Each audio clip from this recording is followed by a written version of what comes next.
ನೋಡಿ, ಡಿ.ಕೆ. ಶಿವಕುಮಾರ್ ಅವರು ಪ್ರಮಾಣ ವಚನವನ್ನು ಸ್ವೀಕರಿಸಿ ಕಾಂಗ್ರೆಸ್ 2.0 ಸರ್ಕಾರ ಅನ್ನೋ ರೀತಿಯಾಗಿ ಬರ್ತಾ ಇದೆ ಅಂತೇಳಿ ಬಹುದೊಡ್ಡ ಎಂಟ್ರಿ ಕೊಟ್ಟಿದ್ದು. ಆದರೆ ಎಂಟ್ರಿ ಕೊಟ್ಟ ಜಸ್ಟ್ ಎರಡು ದಿನದಲ್ಲಿ ಡಿ.ಕೆ. ಸರ್ಕಾರದಲ್ಲಿ ಅಲ್ಲೋಲ ಕಲ್ಲೋಲವೇ ಸೃಷ್ಟಿಯಾಗಿದೆ.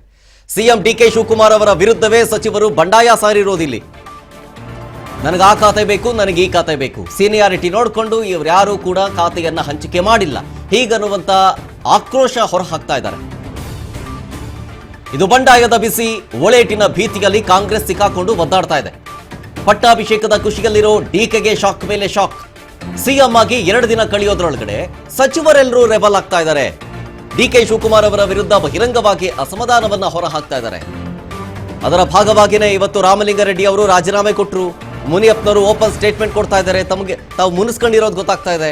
ಆತ್ಮಸಾಕ್ಷಿಗೆ ವಿರುದ್ಧವಾಗಿ ನಾನು ಕೆಲಸನೇ ಮಾಡೋದಿಲ್ಲ ಅಂತಿದ್ದಾರೆ. ಜೊತೆಗೆ ಸೀನಿಯಾರಿಟಿಯನ್ನ ಇಲ್ಲಿ ಪರಿಗಣಿಸಿಲ್ಲ ಅನ್ನೋದು ನಾಯಕರು ಕಂಪ್ಲೇಂಟ್ ಮಾಡ್ತಾ ಇರೋದು. ಸಚಿವರ ರಾಜೀನಾಮೆಯನ್ನ ಕೊಡ್ತಾ ಸರ್ಕಾರದ ಭವಿಷ್ಯ ಅಂತ ಒಬ್ಬೊಬ್ಬರೇ ನಾಯಕರು ಈ ರೀತಿಯಾದಂತಹ ಮಾತುಗಳನ್ನ ನೋಡ್ತಾ ಇದ್ದಾರೆ. ಈಗ ರಾಮಲಿಂಗಾರೆಡ್ಡಿ ಅವರು ರಿಸೈನ್ ಮಾಡಾಯ್ತು. ಮುನಿಯಪ್ಪನವರು ಮುನಿಸು ತೋರಿಸ್ತಾ ಇದ್ದಾರೆ. ಈಗ ಅವರು ಯಾವುದೇ ಕ್ಷಣದಲ್ಲಿ ಬೇಕಾದರೂ ರಾಜೀನಾಮೆ ಕೊಡೋ ರೀತಿ ಕಾಣಿಸ್ತಾರೆ. ಈ ರಾಜೀನಾಮೆಯ ಪರ್ವ ಶುರುವಾಗ್ತಾ ಇದೆಯಲ್ಲ, ಇದು ಸರ್ಕಾರದ ಭವಿಷ್ಯವನ್ನ ತೋರಿಸ್ತಾ ಇದೆಯಾ ಅಂತ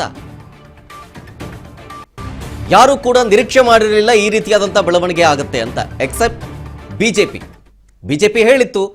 ಅದರಲ್ಲೂ ರಾಜ್ಯಾಧ್ಯಕ್ಷ BY ವಿಜಯೇಂದ್ರ ಅವರ ಒಂದು ಭವಿಷ್ಯವನ್ನು ನುಡಿದಿದ್ದೇನಂತಂದ್ರೆ, ಅವಧಿ ಮುಗಿಯೋದಕ್ಕೂ ಮುಂಚೆ ಅವಧಿ ಪೂರ್ವ ಚುನಾವಣೆಯನ್ನ ರಾಜ್ಯದ ಜನ ಎದುರಿಸಬೇಕಾಗತ್ತೆ, ಯಾಕಂದ್ರೆ ಕಾಂಗ್ರೆಸ್ನಲ್ಲಾಗಿರುವಂಥ ಒಂದು ಬಣಗಳ ಸೃಷ್ಟಿ ಅಂತ ಹೇಳ್ತಾ ಇದ್ರು.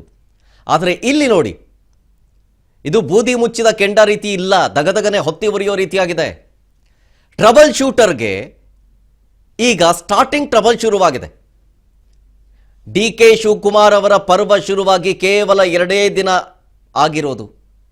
ಟ್ರಬಲ್ ಶೂಟರ್ಗೆ ಸ್ಟಾರ್ಟಿಂಗ್ ಟ್ರಬಲ್ ಆಗಿದೆ. ಸರ್ಕಾರವನ್ನ ಮುನ್ನಡೆಸ್ಕೊಂಡು ಹೋಗೋದು. ಸೀನಿಯರ್ಸ್ ಸಂಘರ್ಷ, ಕೈ ಶಾಸಕರ ಎಚ್ಚರಿಕೆಯ ಹೆಜ್ಜೆ. ಯಾವ ರೀತಿಯಾಗಿ ಅಂತಂದ್ರೆ, ಈ ಪವರ್ ಶೇರಿಂಗ್ ನಲ್ಲೂ ಕೂಡ ಯಾವ ಕೈ ಲೀಡರ್ಸ್ಗಳು ಎಂಟ್ರಿ ಆಗಲಿಲ್ಲ. ನಮ್ಗೆ ಯಾಕೆ ಬೇಕು ಅಂತ ಸುಮ್ಮನಿದ್ರು. ಸಿಎಂ DCM ಬಣದ ಮಧ್ಯೆ ಕಾಂಗ್ರೆಸ್ನ ಹಲವು ಶಾಸಕರು ತಟಸ್ಥರಾಗಿದ್ರು. ಭವಿಷ್ಯ ನೋಡ್ಕೊಂಡು ಸೈಲೆಂಟ್ ಆಗ್ಬಿಟ್ರ ಅಂತ ಎಲ್ರು.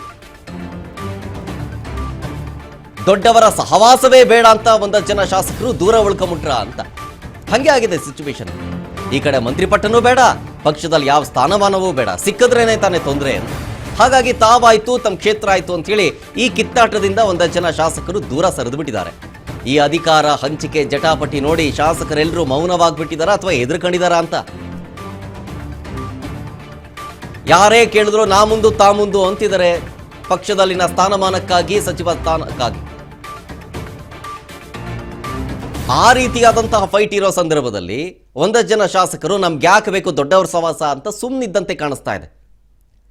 ನೋಡಿ, ಇದೆಲ್ಲ ಆಗ್ತಾ ಇರುವಂಥ ಬೆಳವಣಿಗೆಗಳು ಮಧ್ಯಂತರ ಚುನಾವಣೆಗೆ ಅವಕಾಶ ಕೊಡುವಂತಹ ರೀತಿಯಲ್ಲೇ ಕಾಣಿಸ್ತಾ ಇದೆ. ಈಗ BY ವಿಜಯೇಂದ್ರ ಅವರು ಮೊನ್ನೆ ಅಷ್ಟೇ ಹೇಳಿದ್ರಲ್ಲ, ಅವ್ರ ಮಾತು ನಿಜ ಆಗೋ ರೀತಿಯಾಗಿ ಕಾಣಿಸ್ತಾ ಇದೆ ಕಾಂಗ್ರೆಸ್ನ ನಡೆಗಳು. ಸರ್ಕಾರ ಅವಧಿ ಪೂರ್ಣಗೊಳ್ಳಬೇಕು ಅನ್ನೋ ಉದ್ದೇಶದಿಂದ ಎಲ್ಲ ಶಾಸಕರು ಸೈಲೆಂಟ್ ಆಗಿಬಿಟ್ಟಿದ್ದಾರೆ. ಸೇಫ್ ಗೇಮ್ ಮಾಡ್ತಾ ಇರೋದು. ಉಳಿಗಾಲ ಇಲ್ಲ. ಈಗೇನು ಪಕ್ಷ ಚೇಂಜ್ ಮಾಡ್ತೀರಾ? ಆಗೋದಿಲ್ಲ. ಬಿಜೆಪಿ ಸೇರಿಸ್ಕೊಳುತ್ತಾ ಅಥವಾ JDS ಸೇರಿಸ್ಕೊಳುತ್ತಾ ಕಾಂಗ್ರೆಸ್ನಿಂದ? ಸದ್ಯದಲ್ಲಿ ಅವರು ಬಂದರೆ ಬೇಡ ಅಂತೇನೋ ಹೇಳೋದಿಲ್ಲ. ಬಟ್ ಬಿಜೆಪಿಯೂ ಕೂಡ ಇಲ್ಲಿ ಯಾವುದೇ ರೀತಿಯಾದಂಥ ಗೇಮ್ ಪ್ಲಾನ್ ಮಾಡಲಿಕ್ಕೆ ಇರೋದಕ್ಕಿಲ್ಲ. ಯಾಕೆಂದರೆ ಈಗ ಆಲ್ರೆಡಿ ಕಾಂಗ್ರೆಸ್ನಲ್ಲಿ ಒಡೆದ ಮನ ಆಗಿದೆ. ಜೊತೆಗೆ ಬೆಳವಣಿಗೆಗಳನ್ನು ಗಮನಿಸ್ತಾ ಇದ್ರೆ ಅವರಾಗವರೇ ಸರ್ಕಾರ ಬೀಳಿಸ್ಕೊಳ್ಳಿ, ನಾವು ಸುಮ್ಮನೆ ಕೆಟ್ಟ ಹೆಸರು ತಗೊಳ್ಳೋದು ಬೇಡ, ಸರ್ಕಾರ ಬೀಳೋದಕ್ಕೆ ನಾವೇ ಒಂದು ಕಾರಣ ಅನ್ನುವಂಥ ಒಂದು ಬ್ಯಾಡ್ ಇಮೇಜ್ ಬರೋದು ಬೇಡ ಅಂತ ಬಿಜೆಪಿನೂ ಸೈಲೆಂಟ್ ಆಗಿದೆ. ಈ ಸಂದರ್ಭದಲ್ಲಿ ಅವರು ಯಾವ ನಡೆಯನ್ನು ಅನುಸರಿಸೋದಿಲ್ಲ ಬಿಜೆಪಿ. ನನ್ನ ಪ್ರಕಾರ ಅಕಸ್ಮಾತ್ ಏನು ತಾನಾಗೆ ಬೀಳಬೇಕು ಅಂದರೆ 90 ಜನ ಶಾಸಕರು ಬಂಡಾಯ ಹೇಳಬೇಕು. ಅದು ಸಾಧ್ಯನಾ? ಆಗಲ್ಲ.